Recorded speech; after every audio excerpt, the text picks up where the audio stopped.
ദൈവമായ ഈശോയ്ക്ക് നന്ദി. കൃപാസനം അമ്മയുടെ കൈ പിടിച്ചാണ് ഞാനിവിടെ ഈശോയിലൂടെ ഇത്രയേറെ അടുത്തേക്ക് വന്നത്. ആ പരിശുദ്ധ മാതാവിനും നന്ദി. എൻ്റെ പേര് താര ശൈലേഷ്, ഇതെൻ്റെ ഭർത്താവ് ശൈലേഷ്. ഞങ്ങൾ ഉടമ്പടി എടുത്തത് 2023 ഒക്ടോബർ 18 ഉടമ്പടി എടുക്കാനുള്ള കാരണം, എനിക്ക് യൂട്രസിലൊരു അഡനോമയോസിസ് എന്ന് പറഞ്ഞ ഒരു അസുഖം ഉണ്ടായിരുന്നു. അപ്പോൾ അതിന് സർജറി ഓപ്ഷനുള്ളൂ, മെഡിസിൻസ് ഇല്ല.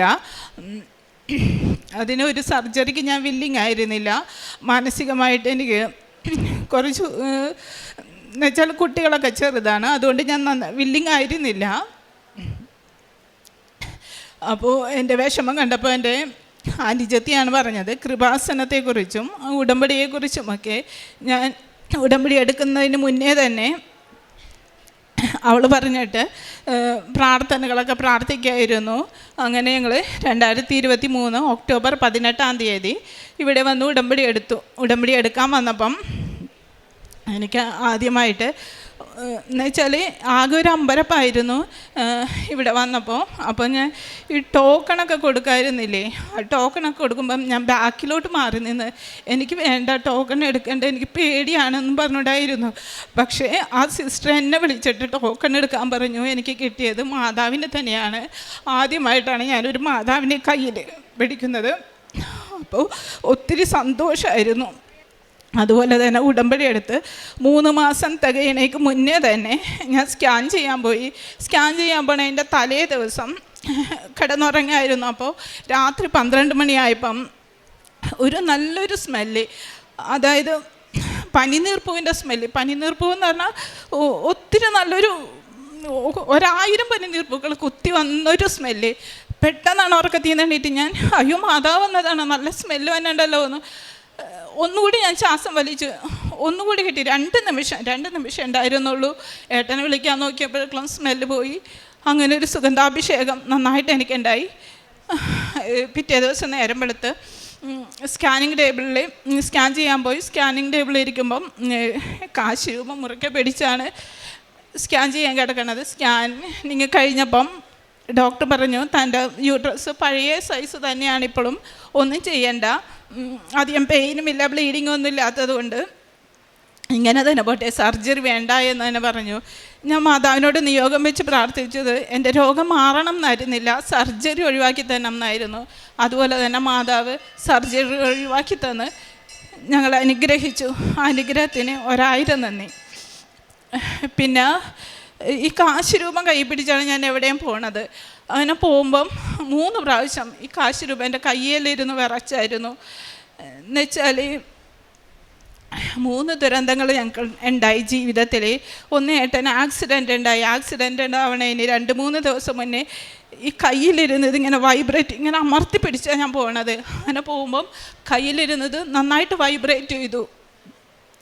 അതായത് വൈബ്രേറ്റ് ചെയ്തു എന്ന് പറഞ്ഞാൽ, പണ്ട് ചെറിയ ചെമ്മീനൊക്കെ പിടിച്ച് നമ്മളിങ്ങനെ ഇറുക്കായിരുന്നു ചെറുതിലെ. ഞാൻ അങ്ങനെ ഇറുക്കുമ്പോൾ ഒരു പെടയണ പോലത്തെ ഒരു അനുഭവം ഉണ്ടാവും. അതുപോലൊരു ഫീലിങ്സ് വന്നു. അത് പിന്നെ അതുപോലെ വേറൊരു ദുരന്തമായിട്ട് എൻ്റെ ഒരു വ്യാജ ചെക്ക് കേസ് വന്നായിരുന്നു. അതിനു മുന്നും ഇതുപോലെ തന്നെ പിടഞ്ഞു. പിന്നെ എൻ്റെ ഇതിനകത്ത് 2-3 പേരായിട്ട് ഒരു ലോൺ പ്രശ്നത്തിൽ ചെറിയൊരു ഇതുണ്ടായിരുന്നു. ആ സമയത്തും ഇങ്ങനെ പിടഞ്ഞായിരുന്നു. എനിക്കന്നറിയില്ല അതിൻ്റെ സൂചന എന്തായിരുന്നെന്ന്. പക്ഷെ പിന്നീടാണ് ഞാൻ മനസ്സിലാക്കിയത് അത് മാതാവ് എനിക്ക് തന്ന, ഈശോ എനിക്ക് തന്ന ഒരു സൂചനയായിരുന്നു.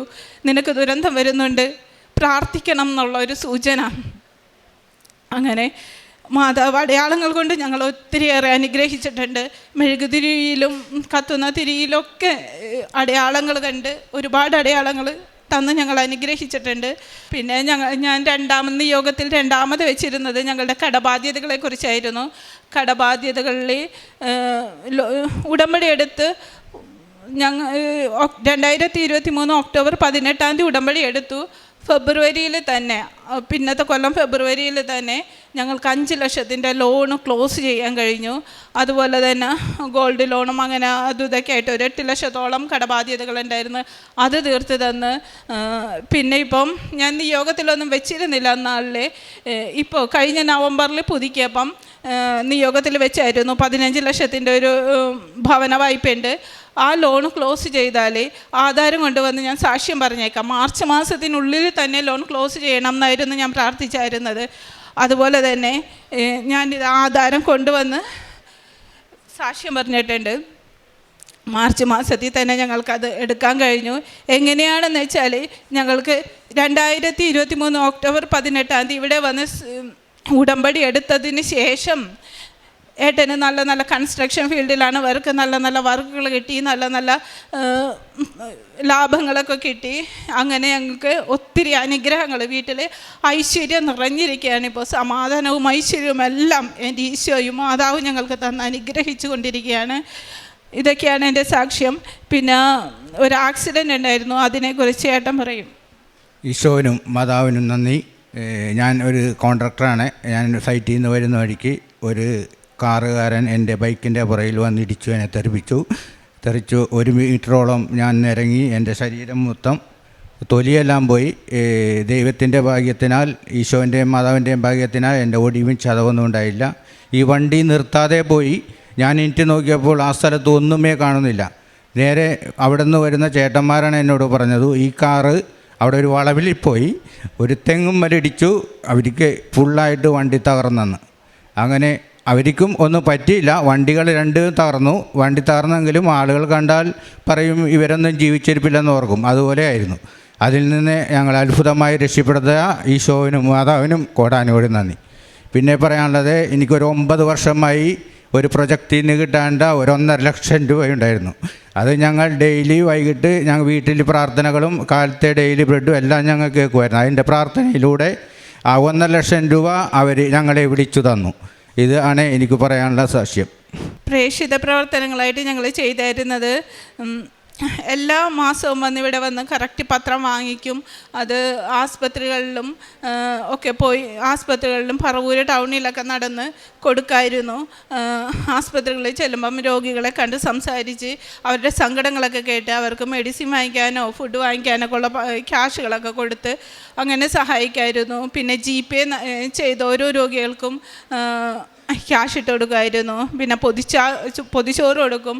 ബഡ്സ് സ്കൂളുകളിൽ ഫുഡ് ഉണ്ടാക്കിക്കൊണ്ട് ചെന്ന് അവരോടൊപ്പം കഴിച്ച് അവരുടെ പാത്രങ്ങളൊക്കെ കഴുകി വെച്ച് അങ്ങനെയൊക്കെ ചെയ്യായിരുന്നു. പിന്നെ എനിക്ക് ആദ്യം വന്നപ്പോൾ എനിക്ക് അങ്ങനെയൊന്നും അറിയില്ലായിരുന്നു. ജപമാല എന്താണെന്ന് പോലും എനിക്കറിയില്ലായിരുന്നു. ജപമാലയൊക്കെ യൂട്യൂബ് നോക്കി 4 ജപമാലകളും പ്രകാശത്തിൻ്റെ രഹസ്യം, മഹിമയുടെ രഹസ്യം, സന്തോഷത്തിൻ്റെ, ദുഃഖത്തിൻ്റെ, അങ്ങനെ 4 ജപമാലകളൊക്കെ ഞാൻ പഠിച്ച് അത് മറ്റുള്ളവർക്കും പറഞ്ഞു കൊടുത്ത്, മറ്റുള്ളവരെ ഞാൻ പഠിപ്പിച്ചു കൊടുത്ത്. അതുപോലെ പത്രം കൊടുക്കുമ്പം പ്രാർത്ഥനകൾ പ്രിൻ്റ് ഔട്ട് എടുത്ത് അതും കൂട്ടിയൊക്കെ കൊടുത്ത് അങ്ങനെയൊക്കെ ചെയ്യായിരുന്നു. പിന്നെ അടുത്തുള്ള ക്യാൻസർ പേഷ്യൻസുകളൊക്കെ ചെന്ന് കാണും. റെസിഡൻസിൻ്റെയൊക്കെ കീഴിലൊക്കെ എന്തെങ്കിലുമൊക്കെ സന്നദ്ധ പ്രവർത്തനങ്ങളൊക്കെ ഉണ്ടെങ്കിൽ അതിലൊക്കെ ഞങ്ങൾ പങ്കെടുക്കായിരുന്നു. ആ പ്രവർത്തനങ്ങളൊക്കെ പങ്കെടുത്ത് എല്ലാവരെയും സഹായിക്കായിരുന്നു. പിന്നെ ബൈബിൾ വായന 1/2 മണിക്കൂർ തീർച്ചയായിട്ടും മുടങ്ങാതെ ചെയ്യും. ജപമാല എപ്പോഴും ചൊല്ലിക്കൊണ്ടിരിക്കും. എല്ലാ ദിവസവും മുടക്കാതെ ചൊല്ലും. ഞങ്ങളുടെ വാഹനങ്ങളിലൊക്കെ ജപമാല വെച്ചിട്ട് ഞങ്ങൾ തൂക്കിയിട്ടിട്ടുണ്ട്. അങ്ങനെ പിന്നെ മാതാവും ഈശോയും ഞങ്ങൾക്ക് ഒത്തിരി, ഇതല്ല കേട്ടോ പറയാൻ ഒരുപാടുണ്ട്, ഒത്തിരി അനുഗ്രഹങ്ങൾ തന്ന് ഞങ്ങളുടെ ജീവിതം. ഇപ്പോൾ ഉടമ്പടിയിലാണ് ഞങ്ങൾ ജീവിക്കുന്നത്, എന്നും അതുപോലെ തന്നെ ജീവിക്കും. ഞങ്ങളുടെ വീട്ടിൽ നല്ല സന്തോഷവും സമാധാനവും ഭക്തിയും എല്ലാം നൽകി നല്ല പ്രഭാപൂരിതമായിട്ട് തന്നെയാണ് ഈശോയും മാതാവും ഞങ്ങളെ കൊണ്ടുപോയിരിക്കുന്നത്. അതിന് ഈശോയ്ക്ക് മാതാവിനും കോടാനുകോടി നന്ദി. സങ്കീർത്തനങ്ങൾ 66, 19, 20 തിരുവചനങ്ങൾ. ദൈവം കേട്ടിരിക്കുന്നു, എൻ്റെ പ്രാർത്ഥനയുടെ സ്വരം അവിടുന്ന് ശ്രദ്ധിച്ചിരിക്കുന്നു. ദൈവം വാഴ്ത്തപ്പെടട്ടെ. അവിടുന്ന് എൻ്റെ പ്രാർത്ഥന തള്ളിക്കളഞ്ഞില്ല, അവിടുത്തെ കാരുണ്യം എന്നിൽ നിന്ന് എടുത്തു കളഞ്ഞുമില്ല. താര ശൈലേഷ് എന്ന ഈ സഹോദരി തൻ്റെ മരിയൻ ഉടമ്പടി ജീവിതത്തിൻ്റെ ശ്രദ്ധേയമായ സാക്ഷ്യങ്ങളാണ് നമ്മളോട് പങ്കുവച്ചത്.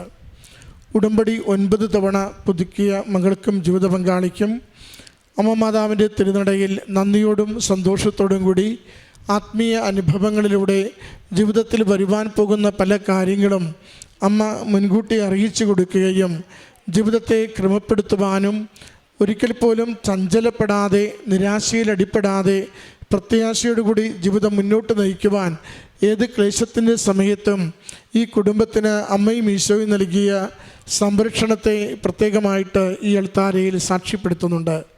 ഉടമ്പടി ആത്മാർത്ഥമായി നാം ജീവിച്ചു തുടങ്ങുമ്പോൾ, നാം അമ്മ മാതാവിനോടും ഈശോയോടും നിരന്തരം സംസാരിച്ചു തുടങ്ങുമ്പോൾ നമുക്ക് നമ്മുടെ ജീവിതത്തിന് വലിയ തോതിൽ ദൈവികമായ സംരക്ഷണം അനുഭവപ്പെടുവാനും അതിന് വരുന്ന ഏറ്റവും ചെറിയ ഉലച്ചിൽ പോലും നമുക്ക് മനസ്സിലാകും വിധം ദൈവികമായ അടയാളങ്ങൾ കൈമാറുകയും ചെയ്യും.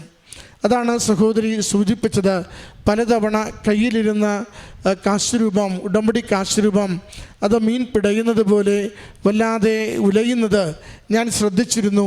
അപ്പോൾ കാര്യങ്ങൾ മനസ്സിലായില്ലെങ്കിലും ഓരോ തവണയും അതിന് തൊട്ടടുത്ത നിമിഷം ഒരു അപകടവും ആ ഒരു ദുരന്തവും അതിനുവേണ്ടി പ്രാർത്ഥിക്കുവാനുള്ള ആവശ്യവും വന്നുകൊണ്ടിരുന്നു. അതിൻ്റെ സാക്ഷ്യങ്ങളാണ് അവർ പങ്കുവെച്ചുകൊണ്ടിരുന്നത്. ഇത് കമ്മ്യൂണിക്കേഷൻ ലഭിക്കുന്ന ഒരു അനുഗ്രഹമാണ്. നാം എത്ര കണ്ട് കവനന്റിനോട്, ഉടമ്പടിയോട് കമ്മിറ്റഡ് ആണോ, ദൈവം അതനുസരിച്ച് നമ്മുടെ ജീവിത വിഷയങ്ങൾക്ക് മേൽ പരിഹാരം നൽകുന്ന വിധം, സൂചനകൾ നൽകുന്ന വിധം, പുതിയ വഴികൾ തുറക്കുന്ന വിധം നമ്മളെ സഹായിച്ചു കൊണ്ടിരിക്കും. ഉടമ്പടി നമുക്കറിയാം, അത് നമുക്ക് ദൈവത്തോടും ദൈവത്തിന് നമ്മളോടും ഉത്തരവാദിത്തമുള്ള ഒരു ജീവിതക്രമമാണ്. നാം വെറുതെ എന്തെങ്കിലും പ്രാർത്ഥിച്ചു പോകുന്നതല്ല, മറിച്ച് ദൈവസന്നിധിയിൽ വിശുദ്ധിയിലും വിശ്വസ്തതയിലും നമ്മൾ വ്യാപരിക്കുമെന്ന് ദൈവസന്നിധിയിൽ കൊടുക്കുന്ന ഒരു ബന്ധമാണ്, ഒരു കരാറാണ് ഉടമ്പടി എന്നത്. അതുകൊണ്ട് അവിടെ വിശ്വസ്തത കൊണ്ടാണ് ഈ ഉടമ്പടി എന്ന് നിലനിൽക്കുന്നത്. ഏതെങ്കിലും ഒരു കാര്യം സ്വീകരിച്ചു കഴിയുമ്പോൾ ഈ ബന്ധം അവസാനിച്ചു എന്ന് കരുതരുത്.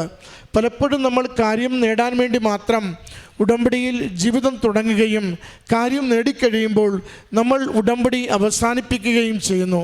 ഉടമ്പടി അവസാനിപ്പിക്കുന്നു എന്നതിൻ്റെ അർത്ഥം ദൈവവുമായിട്ടുള്ള ബന്ധം നമ്മൾ അവസാനിപ്പിക്കുന്നു എന്ന് തന്നെയല്ലേ?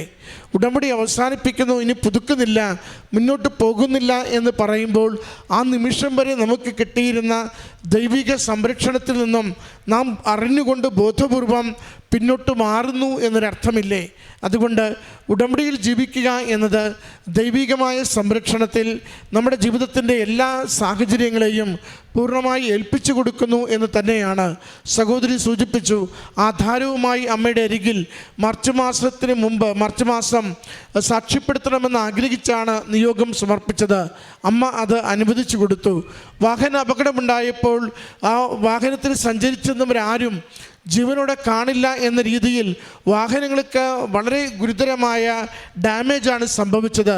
അമ്മ അവിടെ ഉള്ളംകൈയിൽ സംരക്ഷിക്കുന്നത് പോലെ പോറൽ പോലും ഏൽക്കാതെ രണ്ട് വാഹനത്തിലുണ്ടായിരുന്നവരുടെയും ജീവനെ കാത്തുകൊണ്ടു. അത് നമുക്ക് ജീവിതത്തിൻ്റെ ഏതൊരു അവസ്ഥയിലും, അപകടകരമായ അവസ്ഥയിലും, അനിശ്ചിതത്വമുള്ള അവസ്ഥയിലും, പരിശ്രമങ്ങൾ പരാജയപ്പെടുന്ന അവസ്ഥയിലും നമുക്ക് കൂടെ നിന്നുകൊണ്ട് അമ്മ നമ്മുടെ ജീവിതത്തെ വിശുദ്ധിയിലും വിശ്വസ്തതയിലും മുന്നോട്ട് പോകുവാൻ സഹായിക്കുന്ന ദൈവിക പദ്ധതിയാണ് മരിയൻ ഉടമ്പടി എന്നത്.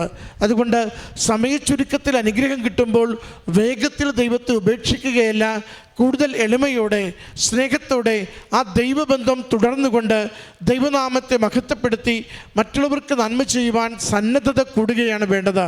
അതുകൊണ്ടാണ് ഈ കുടുംബം അക്രൈസ്തവ കുടുംബമായിരുന്നിട്ട് കൂടിയും 9 തവണ ഉടമ്പടി പുതുക്കി എന്ന് പറയുന്നതിൻ്റെ അർത്ഥം ഞങ്ങൾ കണ്ടെത്തിയ കർത്താവിനെ ജീവിതത്തിൻ്റെ ഹൃദയത്തോട് ചേർത്ത് പിടിച്ചുകൊണ്ട് ഞങ്ങൾ മുന്നോട്ട് പോകുന്നുവെന്നാണ്. ഞങ്ങൾ അനുഭവിക്കുന്ന സ്നേഹത്തെ ഒരിക്കലും നഷ്ടപ്പെടാതിരിക്കുവാൻ ഞങ്ങൾ എന്നും ആ ഈശോയിലുള്ള ശരണത്തിലും അമ്മ മാതാവിലുള്ള ആശ്രയത്വത്തിലും ജീവിക്കുന്നുവെന്നാണ്. അത് ഞങ്ങളുടെ ജീവിതത്തിൻ്റെ സമസ്ത മേഖലകളിലും ഒരു സംരക്ഷണമായി, ഒരു സഹായമായി, ഒരു സന്തോഷമായി അനുഭവിക്കുവാൻ പറ്റുന്നു എന്നതുകൊണ്ടാണ്. അതുകൊണ്ട് ഉടമ്പടിയിലായിരിക്കുന്ന നമ്മുടെ ഉടമ്പടി ജീവിതത്തെ ഒന്ന് പരിശോധിക്കണം. കാര്യം നേടുവാൻ വേണ്ടി മാത്രമുള്ള തീഷ്ണതയാവരുത് ഉടമ്പടി ജീവിതം, മറിച്ച് ഈശോയോട് അല്പം പോലും വേർപെട്ടു പോകാത്ത വിധം ഈശോയെ സ്വന്തമാക്കുവാനുള്ള സ്നേഹത്തിൻ്റെ തീഷ്ണതയാവണം നമുക്ക് ഉടമ്പടി ജീവിതം. അതിന് അമ്മ മാതാവും ഈശോയും നമ്മളെ നിരന്തരം സഹായിക്കുകയും കൈപിടിച്ച് വഴി നടത്തുകയും ചെയ്യട്ടെ എന്ന് പ്രാർത്ഥിച്ചുകൊണ്ട് ഈ കുടുംബത്തിന് ലഭിച്ച എല്ലാ ഭൗതിക നന്മകൾക്കും ആത്മീയ ബോധ്യങ്ങൾക്കും അമ്മ മാതാവിനും തിരുക്കുമാരനും നന്ദി പറഞ്ഞുകൊണ്ട് കരങ്ങളടിച്ച് ഈ സാക്ഷ്യം നമുക്ക് സമർപ്പിക്കാം. അത്യപൂർവ ദൈവാനുഭവങ്ങൾ ഇനി നിങ്ങൾക്കും സ്വന്തം. ഈ യൂട്യൂബ് ചാനൽ ഇതുവരെ സബ്സ്ക്രൈബ് ചെയ്തിട്ടില്ലെങ്കിൽ ഇപ്പോൾ തന്നെ സബ്സ്ക്രൈബ് ചെയ്യുക. ഈ വീഡിയോ ഇപ്പോൾ തന്നെ നിങ്ങളുടെ സുഹൃത്തുക്കൾക്ക് ഷെയർ ചെയ്തുകൊണ്ട് കർത്താവിൻ്റെ പ്രേക്ഷിതരാകുക.